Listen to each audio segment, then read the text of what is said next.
പ്രിയമുള്ളവരെ, കേരളത്തിലെ ഇന്നലെ നടന്ന സംഭവം ലോക ജനതയുടെ മുന്നിൽ, ഈ ലോകത്തെ സകല രാജ്യങ്ങളുടെ മുന്നിൽ നമ്മുടെ ഇന്ത്യൻ ജനാധിപത്യത്തെ നാണം കെടുത്തിയ, നശിപ്പിച്ച, നമ്മുടെ രാജ്യത്തെ നിയമവാഴ്ച ഒരു പ്രഹസനമാണെന്ന് ലോക ജനതയ്ക്ക് ബോധ്യക്കൊടുത്ത ദിവസമായിരുന്നു ഇന്നലെ.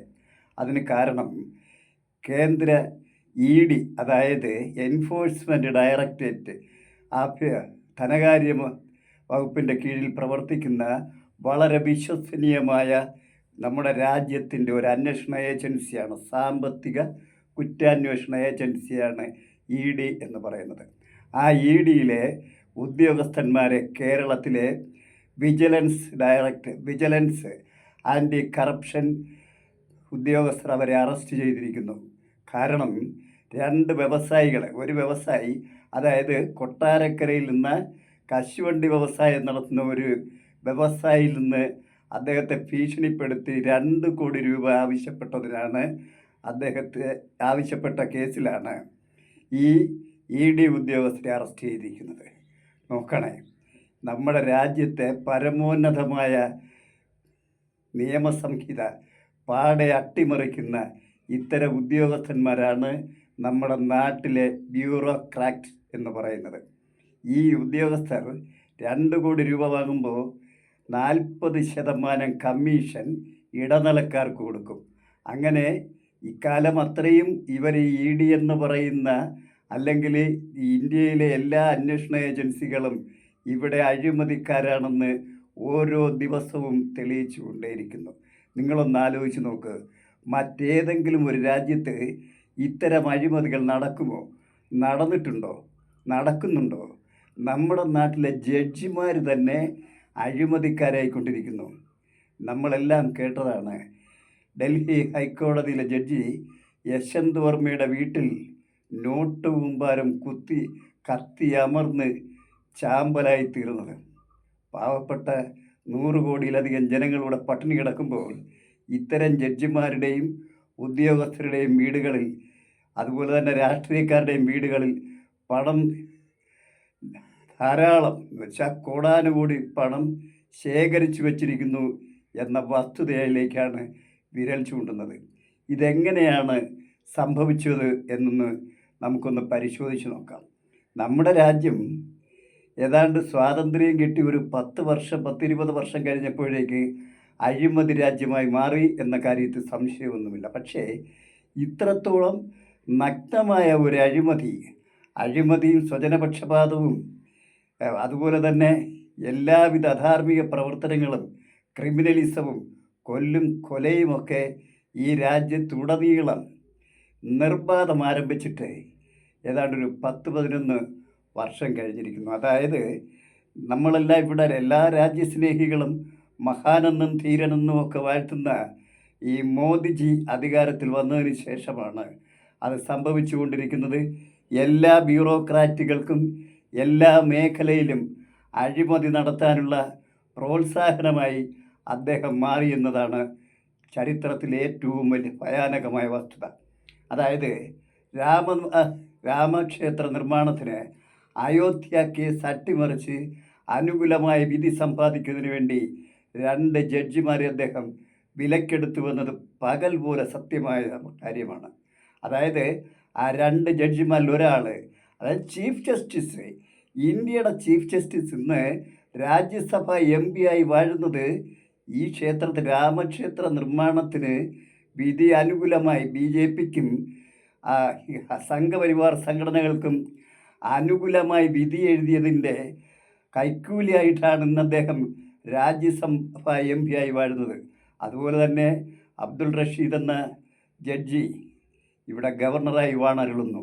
അങ്ങനെ രാജ്യത്തെ സകലമാന മനുഷ്യർക്കും, സകലമാന രാഷ്ട്രീയക്കാർക്കും, സകലമാന ഉദ്യോഗസ്ഥ വൃന്ദത്തിനും ഇവിടെ അഴിമതിക്ക് പച്ചക്കൊടി കാണിച്ച നരേന്ദ്രമോദിജി ലോകം മുഴുവൻ ഓടി നടന്ന് ഇന്ത്യയുടെ മഹത്വത്തെക്കുറിച്ചും, ഇന്ത്യയുടെ ജനാധിപത്യത്തെക്കുറിച്ചും, നിയമവാഴ്ചയെക്കുറിച്ചും ഘോരഘോരം പ്രസംഗിക്കുമ്പോൾ ഇവിടെ ഇന്ത്യയുടെ നിയമവാഴ്ച പൂർണ്ണമായും തകർത്തെറിഞ്ഞുകൊണ്ട് ഈ രാഷ്ട്രീയക്കാരും ഉദ്യോഗസ്ഥ വൃന്ദങ്ങളും ഇവിടെ അഴിഞ്ഞാടുമ്പോൾ ഇവിടുത്തെ പാവപ്പെട്ട ജനങ്ങൾ അവർ കോട്ട് കുത്താൻ വേണ്ടി മാത്രം വോട്ട് മൃഗങ്ങളായി ജീവിക്കുന്ന പട്ടിണി പാവങ്ങൾക്ക് വേണ്ടി ശബ്ദിക്കാൻ ഇവിടെ ആരെങ്കിലും ഉണ്ടോ?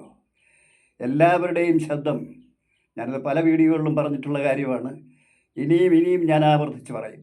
ഇവിടുത്തെ രാഷ്ട്രീയക്കാരും പുരോഗമനവാദികളും രാജ്യസ്നേഹികളുമെല്ലാം അവസാന നിമിഷം എത്തിച്ചേരുന്നത് മോദിജി എന്ന മഹാമേരുവിൻ്റെ കാൽക്കീഴിലാണ്.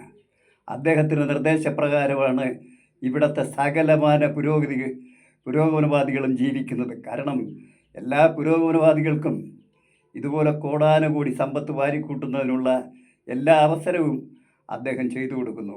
അദ്ദേഹത്തിന് നമ്മൾ ചെയ്തു കൊടുക്കേണ്ട ഒരൊറ്റ ഒരു ഉപകാരമേ ഉള്ളൂ, ഇവിടം ഹൈന്ദവവൽക്കരിക്കപ്പെടണം.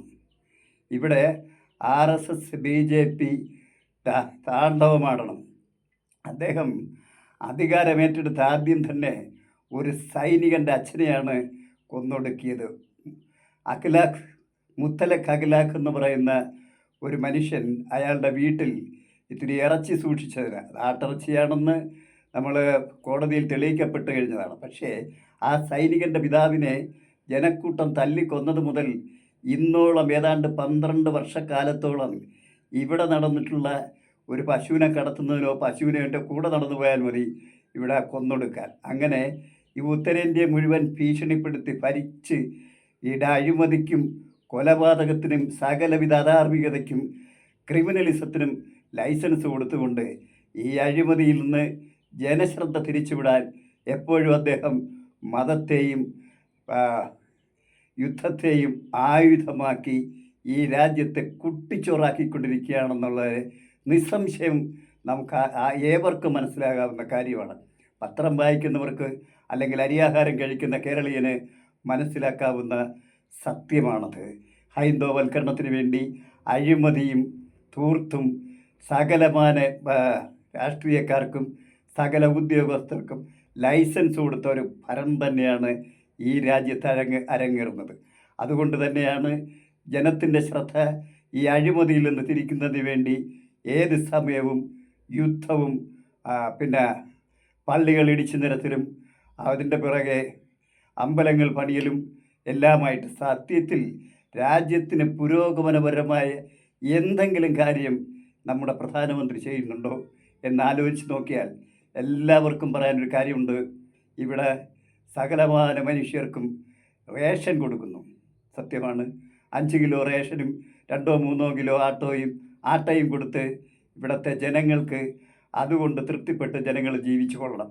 പക്ഷേ അതിന് പകരം അവർ ജോലി ചെയ്യുന്ന പണം മുഴുവൻ നികുതിയിലൂടെ ഞങ്ങൾ പിടിച്ചു പറിച്ചുകൊള്ളും എന്ന രീതിയിൽ നികുതി കൊള്ള നടത്തി എല്ലാ തരത്തിലും നമ്മുടെ രാജ്യത്തെ ഈ മയക്കുമരുന്ന് വ്യവസായത്തിനും എല്ലാവിധ കള്ളക്കടത്തുകൾക്കുമായിട്ട് നമ്മുടെ രാജ്യത്തിൻ്റെ വിമാനത്താവളങ്ങളും സീപോർട്ടുകളും അദാനിമാർക്ക് വിട്ടുകൊടുത്തിരിക്കുകയാണ്.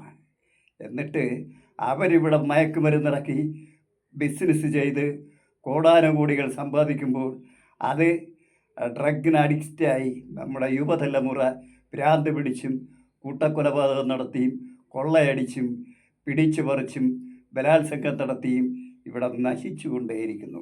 ഈ ഭരണത്തിനെയാണ് ഇവിടുത്തെ രാജ്യസ്നേഹികൾ മോദി ഭരണം ഭയാനകമായ ഭരണമാണ്, ഭയാനകമായ പുരോഗതിയാണ് വരുത്തി തീർക്കുന്നത് എന്ന് ഉദ്ഘോഷിക്കുന്ന സകലമാന പുരോഗമനവാദികളും പുരോഗമനവാദികൾ മാത്രമല്ല രാജ്യസ്നേഹികളും കുത്തിയിരുന്ന് ഒന്ന് ചിന്തിച്ച് നോക്കണം.